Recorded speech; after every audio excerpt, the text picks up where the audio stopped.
राजाधिराज सद्गुरुनाथ सिद्धलिंगेश्वर महाराज की जय। राजाधिराज सद्गुरुनाथ धुंडेश्वर महाराज की जय।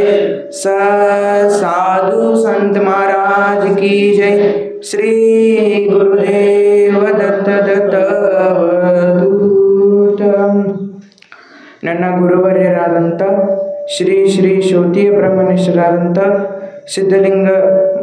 ಸಿದ್ಧಲಿಂಗೇಶ್ವರ ಮಹಾಸ್ವಾಮಿಗಳವರ ಪರಮ ಪವಿತ್ರ ಪಾದಗಳಿಗೆ ನನ್ನ ಭಕ್ತಿಯ ಪ್ರಣಾಮಗಳನ್ನು ಅರ್ಪಿಸುತ್ತಾ, ನನ್ನ ಆತ್ಮೀಯ ಗುರುವರ್ಯರಾದಂಥ ಶ್ರೀ ಶ್ರೋತೀಯ ಬ್ರಹ್ಮನಿಷ್ಠರಾದಂಥ ದುಂಡೇಶ್ವರ ಮಹಾಸ್ವಾಮಿಗಳವರ ಪರಮ ದಿವ್ಯ ಪಾದಗಳಿಗೆ ನನ್ನ ಶತಕೋಟಿ ನಮಸ್ಕರಿಸುತ್ತಾ, ಹಾಗೆ ಸಣ್ಣವರಿಂದಲೂ ಕೂಡ ದೊಡ್ಡಪ್ಪರು ಸಣ್ಣಪ್ಪರು ಕೂಡ ಸೇವೆಯನ್ನು ಮಾಡಿಕೊಂಡು ಬಂದಂಥ ಗುರುವಿಗೆ ಶಿಷ್ಯರಾದಂಥ ಪ್ರಭು ಮೋದರಿಯರು ಕೂಡ ನಮಸ್ಕರಿಸುತ್ತಾ, ಹಾಗೆ ತಾಯಂದಿರೇ ತಂದೆಯರೇ ತಮ್ಮೆಲ್ಲರಿಗೂ ಕೂಡ ನಮ್ಮ ಅನಂತ ಶರಣಾರ್ಥಿಗಳನ್ನು ಅರ್ಪಿಸುತ್ತಾ, ಕಮರಿ ಮಠವಾಸಾಯ ಭಕ್ತಾಭೀಷ್ಟಪ್ರದಾಯಕ ಶ್ರೀ ಸಿದ್ಧಲಿಂಗೇಶ್ವರ ದೇವಾಯ ಸದ್ಗುರು ಪ್ರಣಮಾಮ್ಯ. ಇವತ್ತು ಬಹಳ ಮುಖ್ಯವಾದ ದಿನ, ಗೊತ್ತಿರಬೇಕು ಎಲ್ಲರಿಗೂ. ಏನಪ್ಪ ಅಂತಂದ್ರೆ ಇವತ್ತು ಶಿಕ್ಷಕರ ದಿನಾಚರಣೆ. ಅದಕ್ಕಾಗಿ ಗುರು ಆದಂಥವರು ಹೆಂಗಿರ್ತಾರಪ್ಪ ಅಂತಂದ್ರೆ, ಅಜ್ಞಾನ ಕಡೆ ಹೋಗೋರು ಜ್ಞಾನದ ಕಣ್ಣು ತೆರೆಸ್ತಿರ್ತಾರೆ, ಜ್ಞಾನದ ಕಣ್ಣು ತೆರೀತಾರೆ. ಗುರುಗಳಾದಂಥವ್ರು ಹೆಂಗಿರ್ಬೇಕಪ್ಪ ಅಂತಂದ್ರೆ, ಗುರು ಆದಂಥವ್ರು ಶಿಷ್ಯನಿಗೆ ಗೊತ್ತು ಇರಲಾರ್ದಂಥದ್ದು ಯಾವ ವಿಷಯನ ಬೋಧನೆ ಮಾಡ್ತಾರಲ್ಲ ಆತನಿಗೆ ಮಾತ್ರ ಗುರು ಅನ್ನೋಲಿಕ್ಕೆ ಸಾಧ್ಯ ಆಗ್ತವೆ. ಇಲ್ಲಿಕರ ಗುರು ಅನ್ನೋಕ್ಕೆ ಸಾಧ್ಯ ಆಗಂಗಿಲ್ಲ. ಅಜ್ಞಾನದಿಂದ ಜ್ಞಾನದ ಬೆಳಕಿಗೆ ಯಾರು ಒಯ್ತಾರಲ್ಲ ಅವ ಮಾತ್ರ ಗುರು ಅನ್ನೋಲಿಕ್ಕೆ ಸಾಧ್ಯ ಆಗ್ತವೆ. ಇಲ್ಲಿ ನಾವು ನಮ್ಮ ಊರಾಗಿದ್ದಾಗ ರಗಡ ಮಂದಿ ಶಿಕ್ಷಕರು ನೋಡಿದ್ದೀವಿ ನಾವು. ಆದ್ರೆ ಇಂಗ್ಲೀಷ್, ಹಿಂದಿ, ಕನ್ನಡ ಇವೆಲ್ಲ ರಗಡ ಶಿಕ್ಷಕರು ನೋಡಿದ್ದೀವಿ ನಾವು. ಆದ್ರೆ ಸಂಸ್ಕೃತಿ ಶಿಕ್ಷಕರು ನೋಡಿದಪ್ಪ ಅಂದ್ರೆ ನಂದೀಶ್ವರ ಗ್ರಾಮದಾಗ ನಾವು ಇಪ್ಪ ಅಂದ್ರೆ ನಮಗೆ ಇಲ್ಲಿ ಬಂದಂಥ ಭಾಳ ಖುಷಿ ಅನ್ನಿಸ್ತದೆ. ಇಂಥ ಅಜರ ನಾವು ಎಂದೂ ನೋಡಿದ್ದಿಲ್ಲ. ಯಾಕಪ್ಪ ಅಂತಂದ್ರೆ ನಾವು ರಗಡ ಅಪ್ಪವ್ರ ಸೇವೆ ಮಾಡಿದ್ವಿ ಅಂತ ಇಂಥ ಗುರುವಿನ ನಾವು ಎಂದೂ ನೋಡಿಲ್ಲ.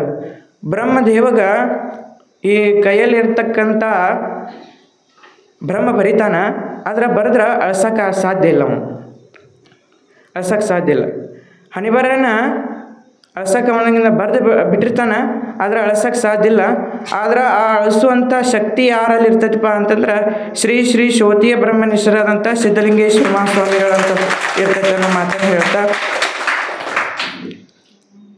ಗುರುವಿನ ಮಹಿಮೆ ಯಾರು ಬಲ್ಲವ್ರು ಯಾರು?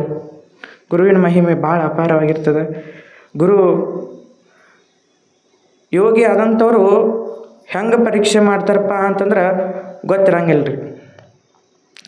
ಗುರು ಆದಂಥವ್ರು ಹೆಂಗೆ ಪರೀಕ್ಷೆ ಮಾಡ್ತಾರಪ್ಪ ಅಂತಂದ್ರೆ ಗೊತ್ತಿರಲ್ಲ. ಹಿಂಗೆ ಒಂದು ಊರಿನೊಳಗೆ ಧಾರ್ಮಿಕ ಮನೆತನ, ಗೌಡ್ರ ಮನೆತನ ಇರ್ತದೆ. ಆ ಊರೊಳಗೆ ಗುರುಗಳು ಇರೋದಿಲ್ಲ ರೀ. ಗುರುಗಳು ಇರಂಗಿಲ್ಲ ಆ ಊರೊಳಗೆ.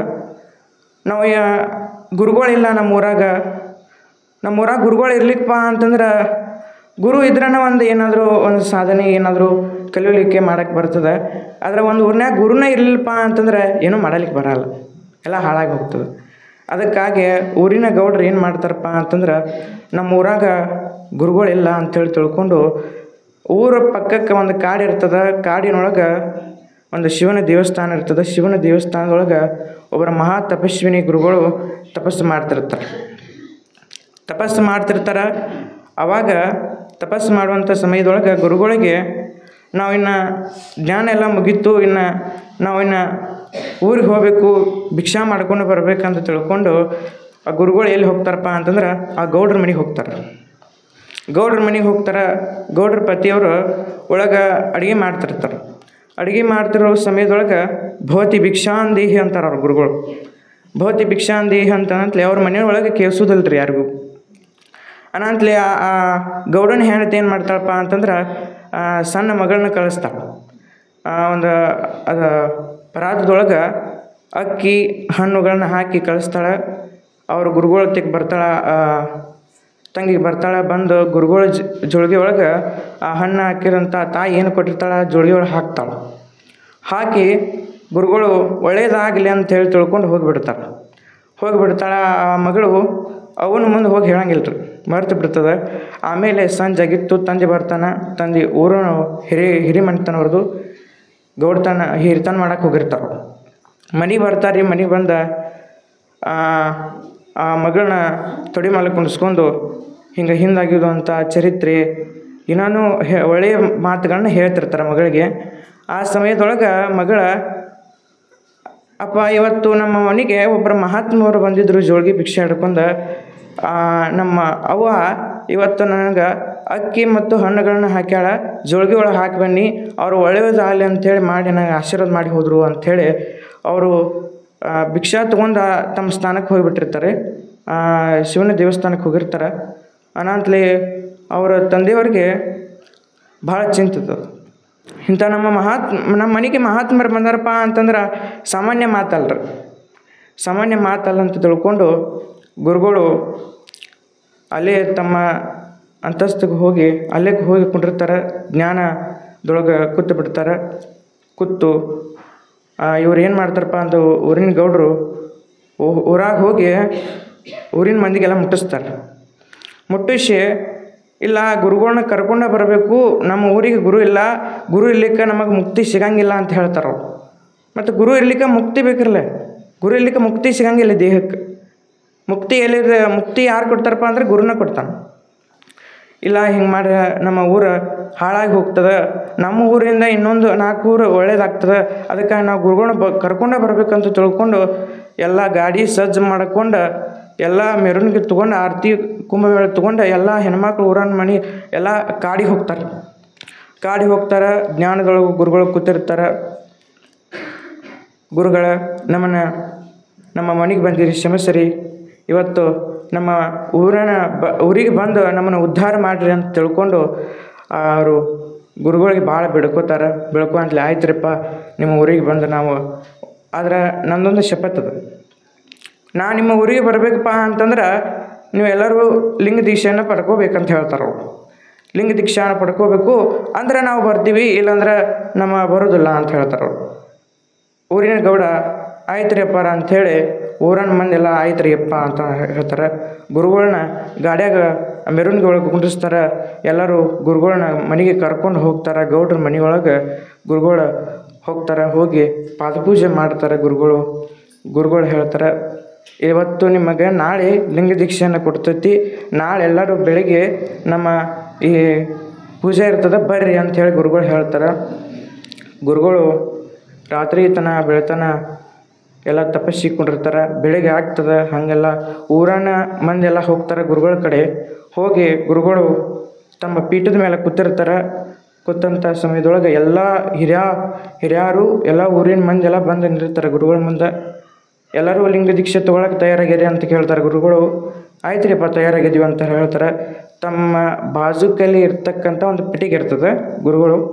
ಆ ಪೆಟ್ಟಿಗೆ ಗುರುಗಳು ಅವರ ಎಲ್ಲ ಶಿಷ್ಯರ ಮುಂದೆಲ್ಲ ತೋರಿಸ್ರ ಆ ಪೆಟ್ಟಿಗೆ ತೆಗಿತಾರೆ ಗುರುಗಳು. ತೆಗೆದು ನೋಡ್ತಾರೆ, ಕೆಂಪಂತ ಕರಿ ಅಂತ ಚೋಳು ಇರ್ತಾವ್ರಿ, ಕರಿ ಕೆಟ್ಟ ಚೋಳು ಇರ್ತಾವ. ಪೆಟ್ಟಿಗೆ ತೆಗೆದಂಥ ಚೋಳುಗಳು ಹೊರಗಡೆ ಚಾಲು ಆಗ್ತಾವ. ಗುರುಗಳು ಒಂದು ಮಾತು ಹೇಳ್ತಾರೆ, ಈ ಚೋಳನ್ನು ಯಾರ ಕೈಯಾಗ ಹಿಡ್ಕೊಂಡು ನಮ್ಮ ಮುಂದೆ ನಿಂದಿರ್ತೀರಿ ಅವ್ರಿಗೆ ಮಾತ್ರ ಲಿಂಗ ದೀಕ್ಷೆ, ಇಲ್ಲಾಂದ್ರೆ ನಾವು ಯಾರು ಲಿಂಗ ದೀಕ್ಷೆ ಪಡ್ಕೋಲ್ಲ ಹೋಗಿಬಿಡ್ತೀವಿ ನಾವು ಅಂತ ಹೇಳ್ತಾರೆ. ಅನಂತಲೇ ಎಲ್ಲರೂ ಹಿಂದಕ್ಕೆ ಸರಿ ಹಾಕತ್ತೀರಿ, ಯಾರು ಒಬ್ಬರ ಮುಂದೆ ಬರಬಾರ್ದು. ಹಿಂಗಾದ್ರೆ ನಮ್ಮ ಕೈಯಾಗ ಸಾಧ್ಯ ಇಲ್ಲ ಅಂಜಿರು ಎಲ್ಲರೂ. ಒಂದು ಹಿರಿಯ ಜೀವ ಒಬ್ಬ ಕಾಯಿ ವಯಸ್ಸು ಭಾಳ ಆಗಿದ್ದು, ಯಪ್ಪ ನನಗೆ ಇಂದು ಅಲ್ಲೋ ನಾಳಿನ ಹೋಗೋಕ್ಕೆ ನನಗೆ ಮುಕ್ತಿ ಬೇಕು, ನಿನ್ನ ಆಶೀರ್ವಾದ ನನಗೆ ಬೇಕಂಥೇಳಿ ನಾ ಚೋಳಕ್ಕೆ ಕೈಯಾಗ ಹಿಡ್ಕೊತನು ನನಗೆ ತಾಳತ್ರಿ. ಅತ್ತಾಳಂತ ಆಯಿ ಗುರುಗಳು ತಯಾರಾಗಿದ್ದೀವಿ ಅಂತ ಹೇಳ್ತಾರತ್ತ. ಆಯ್ತು ರೀ ಅಜ್ಜ ನಾವು ತಯಾರಾಗಿದ್ದೀವಿ ನೀವು ಕೊಡ್ರಿ ಅಂತ ಹೇಳ್ತಾರತ್ತ. ಆ ಗುರುಗಳು ಆ ಆಯಿ ಹಿರಿಯ ಜೀವ ಎಷ್ಟು ವಯಸ್ಸು ಭಾಳ ಆಗಿರ್ತಾವ ಆದರೂ ಕೂಡ ತನ್ನ ಪ್ರಾಣವನ್ನು ಲೆಕ್ಕಿಸ್ದ ಹೋಗ್ತಾಳೆ. ಹೋಗಿ ಆ ಕೈಯ ಚೋಳು ತಗೋತಾಳೆ, ಕಣ್ಣು ಮುಚ್ಚಿ ಓಂ ನಮಃ ಶಿವಾಯ ಓಂ ನಮಃ ಶಿವಾಯ ಅಂತ ಹೇಳ್ತಾಳೆ. ಕಣ್ಣು ತೆಗೆದು ನೋಡ್ತಾಳೆ, ಆ ಚೋಳು ಇದ್ದಿದ್ದು ಬಂಗಾರ ಚೋಳಾಗಿರ್ತಾವೆ. ನೋಡ್ರಿ ಗುರುವಿನ ಪರೀಕ್ಷೆ ಹೆಂಗದ, ಹೆಂಗದ ಗುರುವಿನ ಪರೀಕ್ಷೆ. ಕಣ್ಣು ತೆಗೆದು ನೋಡ್ಕೊಟ್ಲೇನೆ ಬಂಗಾರ ಚೋಳಾಗಿರ್ತಾವೆ. ಹಂಗೆ ಗುರುವಿನ ಪರೀಕ್ಷೆ ಭಾಳ ಇರ್ತದೆ. ಇನ್ನೊಂದು ಊರಾಗ ಒಬ್ಬಾಕಿ ತಾಯಿ ಮಕ್ಕಳಾಗಿರಲಿಲ್ಲಂತ. ಆ ತಾಯಿಗೆ ಮಕ್ಕಳಾಗಿರಲಿಲ್ಲಂಥ ಸಮಯದೊಳಗೆ ಊರಾಗ ಒಬ್ಬರು ಯೋಗಿಗಳು ಬರ್ತಾರಂತ, ತಪಸ್ವಿನಿ ಮಹಾ ಯೋಗಿಗಳು ಬರ್ತಾರಂತ. ಬಂತು ಊರಾಗಿರ್ತಕ್ಕಂಥ ರಾಜ ಆಜ್ಞೆ ಹೊರಡಿಸ್ತಾನೆ. ಊರಾಗ ಯೋಗಿಗಳು ಬಂದಾರ, ತಮ್ಮ ಕಷ್ಟವನ್ನು ಪರಿಹಾರ ಮಾಡ್ಕೊಳಕ್ಕೆ ಗುರುಗಳ ಹತ್ರ ಬರ್ರಿ ಅಂತ ತಿಳ್ಕೊಂಡು ಈ ತಾಯಿಗೆ ಮಕ್ಕಳಾಗಿರಂಗಿಲ್ಲ. ಗುರುಗಳ ಕಡೆ ಹೋಗಬೇಕಂತ ತಿಳ್ಕೊಂಡು ಹೋಗ್ತಾಳೆ. ಹೋಗಿ ನೋಡ್ತಾಳೆ, ಗುರುಗಳು ಕೂತಿರ್ತಾರೆ, ಮಹಾರಾಜರು ಎಲ್ಲರೂ ಕೂತಿರ್ತಾರೆ. ಹೋಗ್ತಾಳೆ, ಪಾಳೆ ಹಚ್ತಾಳೆ. ಗುರುಗಳು ತೆಗ್ ಪಾಳೆ ಇರ್ತದೆ, ಹೋಗಿ ಹಚ್ತಾಳೆ. ಕಡಿಕು ತನ್ನ ಪಾಳೆ ಬರ್ತದೆ. ಕೇಳ್ತಾಳೆ, ನಮ್ಮ ಮಕ್ಕಳ ಭಾಗ್ಯ ಕೊಡ್ರಿ ಗುರುಗಳು ಅಂಥೇಳಿ. ಆಯಿತು ಅಂಥೇಳಿ ತಿಳ್ಕೊಂಡು ಮುಂದಿನ ಬರುವ ಗುರುವಾರ ಬೆಳಗ್ಗೆ ಹೊಳೆಯಲ್ಲಿದ್ದು ಸ್ನಾನ ಮಾಡಿ ನಮ್ಗೆ ಮಡಿಯಿಂದ ಬಿಸಿ ಬಿಸಿ ಕಡಬ ಉಂಡಿ ಎಲ್ಲ ಮಾಡ್ಕೊಂಡು ಬರಬಾ ಅಂಥೇಳಿ ಹೇಳ್ತಾರಂತ ಗುರುಗಳು. ಹಂಗೆ ಮರುದಿವ್ಸ ಹೋಗ್ತದೆ, ಕೇಳಿ ಬರ್ತಾಳೆ, ಗುರುಗಳು ಆಶೀರ್ವಾದ ಪಡ್ಕೊಂಡು ಬರ್ತಾಳೆ. ಬಂದು ಮರುದಿವ್ಸ ಗುರುವಾರ ಬರ್ತದೆ. ಗುರುವಾರ ಬಂದು ಹೊಳೆ ಜಳಕ ಮಾಡ್ತಾಳೆ, ಮಡಿಯಿಂದ ಕಡಬ ಮಾಡಿರ್ತಾಳೆ, ಕಡಬ ಮಾಡ್ತಾಳೆ, ಚಕ್ಕಲಿ ಮಾಡ್ತಾಳೆ. ಗುರುಗಳು ಏನೇನು ಹೇಳ್ತಾರೆ ಅದನ್ನೆಲ್ಲ ಮಾಡ್ತಾಳೆ. ಮಾಡಿ ಹಿಂಗೆ ಗುರುಗಳಿಂದ ಸಜ್ಜಾಗಬೇಕು ಅಂತ ತಿಳ್ಕೊಂಡು ಎಲ್ಲ ಸಜ್ಜು ಮಾಡ್ಕೋತಿರ್ತಾಳೆ ರೀ. ಒಂದು 2 ವರ್ಷದ ಕೂಸು ಬರ್ತದೆ. 2 ವರ್ಷ ಕೂಸು ಬರ್ತದೆ. ಕೂಸು ಬಂದು ಮಾಡಿರ್ತಕ್ಕಂಥ ಗುರುಗಳಿಗೆ ಆ ಕೂಸ ಏನು ಮಾಡ್ತೈತಿಪ್ಪ ಅಂತಂದ್ರೆ ಒಂದು ಕಡಬ ತೊಗೋತೈತಿ ರೀ. ಗುರುಗಳೇ ಮಾಡಿಟ್ಟನಿ ನೀ ಹೇಳು ತೊಗೋತಿಲ್ಲ ಅಂಥೇಳಿ ತೊಗೊಂಡು ಕಡಬ ಕಸಿದಿಟ್ಟು ಹುಡುಗನ ಭಾಳ ಕೆಟ್ಟು ಬಡಿತಾಳೆ ರೀ. ಹುಡುಗ ಬಡಿತಾಳೆ, ಹುಡುಗ ಅಳ್ಕೋತ ಹೋಗ್ತದೆ. ಅದನ್ನೆಲ್ಲ ಮುಚ್ಕೊಂಡು ಗುರುಗಳ ಹತ್ರ ಹೋಗಿ ಪಾಳೆ ಹಚ್ಚಿರ್ತದೆ. ಗುರುಗಳು ಹೋಗಿ ನಿಲ್ತಾರೆ. ಹೋಗಿ ಪಾಳ್ಯಕ್ಕೆ ನಿಲ್ತಾಳೆ. ಗುರುಗಳು ಕಡಿಕೋ ತನ್ನ ಪಾಳೆ ಬರ್ತೈತಿ. ಅಜರ ನೀವು ಅಪ್ಪರ ಏನೇನು ಹೇರಿ ಅದನ್ನೆಲ್ಲ ಮಾಡ್ಕೊಂಡು ಬಂದೀನಿ ತಗೋರಿ ಅಂತ ಹೇಳ್ತಾರೆ. ನೋಡುವ ನಿನ್ನ ಮಕ್ಕಳ ಭಾಗ್ಯ ಎಲ್ಲ ನೀವು ಹೋಗಿಬಿಡು ಅಂತಾರೆ ಗುರುಗಳು. ಯಾಕೆ ನಾನು ನಿನ್ನ ಮನೆಗೆ ಕೂಸಾಗಿ ಬಂದೀನಿ, ನೀನು ಒಂದು ಕಡಬ ಕೊಡಲಿಲ್ಲ, ನಿನ್ನ ಮಕ್ಕಳು ಅಲ್ಲಿ ಹೋಗ್ತಾರ. ಮಕ್ಕಳು ಅಲ್ಲಿ ಹೋಗಿ ಅಂದ್ರೆ ಗುರುವಿನ ಪರೀಕ್ಷೆ ಹಿಂಗೆ ಇರ್ತದೆ. ನಾವು ಗುರುವಿನ ಮಕ್ಕಳಾಗಿ ಎಲ್ಲರೂ ಅರಿಯುತ್ತು ನಾವು ಎಲ್ಲ ಬಾಳಬೇಕು ಅನ್ನೋವಂಥ ಮುಕ್ತಿ ಎಲ್ಲಿರ್ತದಪ್ಪ ಅಂದರೆ ಗುರುವಿನ ಹತ್ರ ಇರ್ತದೆ. ನಾವು ಗುರುವಿನ ಹತ್ರ ಮುಕ್ತಿಯನ್ನು ಪಡ್ಕೋಬೇಕು ಅಂತ ಹೇಳ್ತಾ ಈ ಗುರುಗಳಾದಂಥ ಗುರುಗಳ ಮಹಿಮೆ ಭಾಳ ಅಪಾರ ಇರ್ತದೆ. ಅದಕ್ಕೆ ಅಪ್ಪವ್ರಿಗೆ ಒಂದು ಮಾತು ಹೇಳ್ತಾರಂತ. ದೊಡ್ಡಪ್ಪವ್ರು ಸಣ್ಣಪ್ಪವ್ರಿಗೆ ಒಂದು ಮಾತು ಹೇಳ್ತಾರತ್ತ. ಕಾಶಿಗೆ ಹೊಂಟಿರ್ತಾರತ್ತ ಅಪ್ಪವರು. ಅಪ್ಪವ್ರು ಒಂದು ಮಾತು ಹೇಳ್ತಾರತ್ತ, ಮಗು ಕಾಶಿಗೆ ಹೋಗಬೇಡ, ಕಾಶಿನ ಇಲ್ಲೇ ಬರ್ತೈತಿರ್ತಾರತ್ತಪ್ಪವ್ರು. ಕಾಶಿನ ಇಲ್ಲೇ ಬರ್ತೈತಿ ಅಂತ ಹೇಳ್ತಾರೆ. ಅದಕ್ಕಾಗಿ ಗುರುವಿಂದ ಮಹಿಮೆ ಅಂತಂದ್ರೆ ಭಾಳ ಅಪಾರವಾದಂಥದ್ದು. ನಾವು ರಗಡ ಗುರುಗಳು ಸೇವೆ ಮಾಡಿದ್ವಿ. ಇಂಥ ಶ್ರೋತೀಯ ಬ್ರಹ್ಮನಿಷ್ಠರಾದಂಥ ಗುರುಗಳನ್ನ ನಾವು ಎಂದೂ ನೋಡಿದ್ದಿಲ್ಲ. ಇವತ್ತು ನಮ್ಮದು ಭಾಗ್ಯ ಭಾಳ ಚಲೋದ. ಇಲ್ಲಿ ಬಂದಿದ್ದಪ್ಪ ಅಂತಂದ್ರೆ ನಮ್ಮ ಪುಣ್ಯನ ರೀ. ಒಂದೇನು ಯಾವ ಜನ್ಮದ ಪುಣ್ಯನೋ ಏನೋ ನಾವು ಇಂಥ ಗುರುವಿನ ಕಡೆ ಕಲಿದು ಮಾಡೋದು. ಒಂದು 4 ಮಾತು ಮುಚ್ಚಿನಂಥ ಮಾತು ಕೇಳಾಕ್ತೀವಿ. ಇದು ನಂದೀಶ್ವರ ಗ್ರಾಮ ಹಿಂಗೆ ಸತತವಾಗಿ ಎಷ್ಟೋ ಕಾಲಗಳು ಬಂದರೂ ಬದಲಾಗಕತ್ತಾವ ರೀ. ಈಗೆಲ್ಲ ಮಕ್ಕಳ ಹಾಳಾಗತ್ತವೆ. ಸಣ್ಣ ವಯಸ್ಸಿನಾಗ ಚಟ ಕುಡಿದು ಎಲ್ಲ ಮಾಡ್ತಿರ್ತಾವೆ. ಅವು ಚಟ ಮಾಡೋರು ಹೋಗಿ ಕೇಳ್ರೆ ಏನು ಜೀವನದಾಗ ಏನಿಲ್ಲ ರೀ, ಎಲ್ಲ ಸಾಯೋದೈತದ ಥರ. ಏನು ಜೀವನದಾಗ ಏನಿಲ್ಲ, ಎಲ್ಲ ಸಾಯೋದೈತವ, ಏನೂ ಇಲ್ಲ ಜೀವನದಾಗ. ಮಾನವ ಜನ್ಮ ಹುಟ್ಟಿ ಬಂದೈತಪ್ಪ ಅಂತಂದ್ರೆ ಒಮ್ಮೆ ಹೋಗೋದೇ ಇದು ಶಾಶ್ವತ ಅಲ್ಲ. ಯಾರೂ ಶಾಶ್ವತ ಅಲ್ಲ. ಆದ್ರೆ ಹೋಗೋದು ಮುಂದೆ ಏನಾದರೂ ಒಂದು ಒಳ್ಳೆ ಮಾಡಿ ಹೋಗ್ಬೇಕಲ್ಲ. ಬರಿತ ಮುಂದೆ ಉಸಿರಿರ್ತೈತಿ, ಹೆಸರು ಇರಂಗಿಲ್ಲ. ಹೋಗೋದು ಮುಂದೆ ಉಸಿರು ಇರಂಗಿಲ್ಲ. ಆದ್ರೆ ಹೆಸರು ಉಳಿಸುವಂಥ ಸಾಮರ್ಥ್ಯ ಮಾಡಿರ್ಬೇಕಲ್ಲ ಹೇಳ್ತಾರೆ. ಆಗ ಕುಡಿತ ಅನ್ನೋದು ಭಾಳ ಕೆಟ್ಟರಿ. ಅದು ಭಾಳ ಜನರನ್ನ ಹಾಳು ಮಾಡಿ ಆ ಕುಡಿತದಿಂದ ಎಲ್ಲರೂ ಯಾರಾದರೂ ಹಂಗೆ ಮಾಡಕತ್ತಿದ್ರಪ್ಪ ಅಂತಂದ್ರೆ ಅಪ್ಪವ್ರನ್ನ ಮುಂದೆ ಕರ್ಕೊಂಡು ಬರ್ರಿ. ಹಂಗೆ ಮುಚ್ಚಿಟ್ಕೊಂಡು ಹೋಗ್ಬೇಡ್ರಿ. ಯಾಕಂದ್ರೆ ಅಪ್ಪವ್ರ ಆಶೀರ್ವಾದದಿಂದ ಒಂದಿಷ್ಟು ಅವರ ಆಶೀರ್ವಾದ ಆಯ್ತಪ್ಪ ಅಂತಂದ್ರೆ ಒಬ್ಬರು ಒಳ್ಳೆಯವರು ಆಗ್ತಿರ್ತಾರೆ. ಅದಕ್ಕಾಗಿ ಈ ಮಾನವ ಶರೀರ ಬಂದೈತಪ್ಪ ಅಂತಂದ್ರೆ ಇದು ಹೋಗೋದೊಮ್ಮೆ. ಒಬ್ಬ ಕಟ್ಟಿ ಮೇಲೆ ಕೂತಿರ್ತಾನಂತ. ಒಬ್ಬ ಹಿಂಗೆ ಕಟ್ಟಿ ಮೇಲೆ ಕೂತಿರ್ತಾನಂತ. ಯಮ್ಮ ಪಾಶ ಹಿಡ್ಕೊಂಡು ಗದಾ ತೊಗೊಂಡು ಬರ್ತಾನಂತ. ಕೊಂಡದ ಮೇಲೆ ಕೂತು ಬರ್ತಾನಂತ. ನೋಡಪ್ಪ ನಿನ್ನ ಆಯಸ್ಸು ಮುಗ್ದೈತಿ, ಆತ ನಾನು ಕರ್ಕೊಂಡು ಹೋಗಕ್ಕೆ ಬಂದನಿ ಬಾ ಆತಂತಾನ. ಅವನು ಅಂಜೆ ಬಿಡ್ತಾನಂತ. ನಾ ಏನೋ ಆಸೆ ಇಟ್ಕೊಂಡನಿ, ಇಟ್ಲಬಿಟ್ಟು ಕರ್ಯಾಕೆ ಬಂದಿಲ್ಲ ಯಪ್ಪ ಯಮ್ಮ ಆತಂದತ್ತು. ಅನ್ಗೊಟ್ಲಿ ಇಲ್ಲ ಲಿಸ್ಟ್ನ್ಯಾಗ ಫಸ್ಟ್ ನಿಂದ ಹೆಸರು ಐತಿ ತಗೋ, ಚೀಟಿ ನೋಡತ್ತ ಅಂತ ಫಸ್ಟ್ ನೋಡ್ತಾನಂತ. ತಂದೆ ಹೆಸರು ಇರ್ತೈತೆ ರೀ. ಫಸ್ಟ್ ಇವ್ರ ಮನೆಗೆ ಬಂದಿರ್ತಾರ. ಅನಾಟ್ಲಿ ಹೆಂಗೆ ಪಾರಾಗೋದಂತ ತಿಳ್ಕೊಂಡು ಅವ ಮನುಷ್ಯ ಒಂದು ಇದು ಮಾಡ್ತಾನಂತ.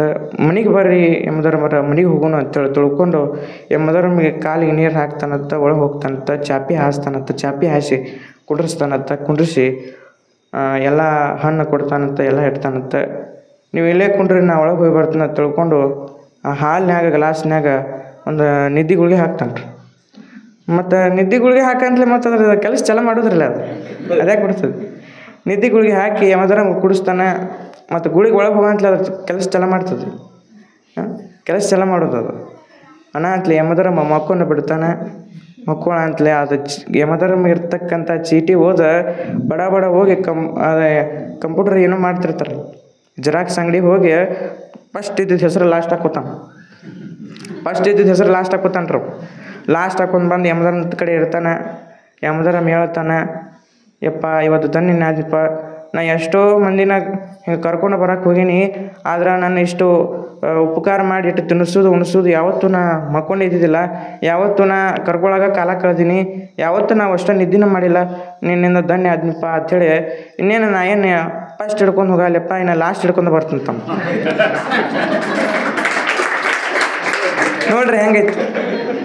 ಅದು ಹೋಗಬೇಕನ್ನೋದು ಇಚ್ಛೆ ಇತ್ತಂದ್ರೆ ಆವಾಗ ಹೋಗೇ ಬಿಡ್ತಿದ್ರು, ನಿದ್ರಂಗಿಲ್ಲ. ಅದಕ್ಕಾಗಿ ಗುರುವಿನ ಮಹಿಮೆ ಭಾಳ ಅಪಾರ ಇರ್ತದೆ. ಅದಕ್ಕಾಗಿ ಎಲ್ಲರಿಗೂ ಕೂಡ ಸದ್ಗುರುಗಳು ಒಳ್ಳೆಯದನ್ನು ಉಂಟು ಮಾಡಲಿ, ತಮ್ಮೆಲ್ಲರಿಗೂ ಕೂಡ ಒಳ್ಳೆಯದು ಆಗಲಿ ಅಂತ ಹೇಳ್ತಾ ನಮ್ಮ ಪುರಾಣ ಏನೋ ಸಣ್ಣವ್ರದಿದ್ವಿ, ಇನ್ನೂ ಇದ್ರೊಳಗೆ ಏನಾರ ತಪ್ಪ ಇದ್ದಪ್ಪ ಅಂತಂದ್ರೆ ನೀವು ಕ್ಷಮಿಸ್ರಿ ಅಂತ ಹೇಳ್ತಾ ನಮ್ಮ ಪುರಾಣಕ್ಕೆ ಮಂಗಳ ಕಾರ್ಯಕ್ರಮವನ್ನು ನೀಡ್ತಾ ಇದ್ದೀವಿ. ರಾಜಾಧಿರಾಜ ಸದ್ಗುರುನಾಥ ಸಿದ್ಧಲಿಂಗೇಶ್ವರ ಮಹಾರಾಜ್ ಕಿ ಜೈ. ರಾಜಾಧಿರಾಜ ಸದ್ಗುರುನಾಥ ದುಂಡೇಶ್ವರ ಮಹಾರಾಜ್ ಕಿ ಜೈ. ಸಾಧು ಸಂತ ಮಹಾರಾಜ್ ಕಿ ಜೈ. ಶ್ರೀ ಗುರುದೇವ ದತ್ತ ಅವಧೂ.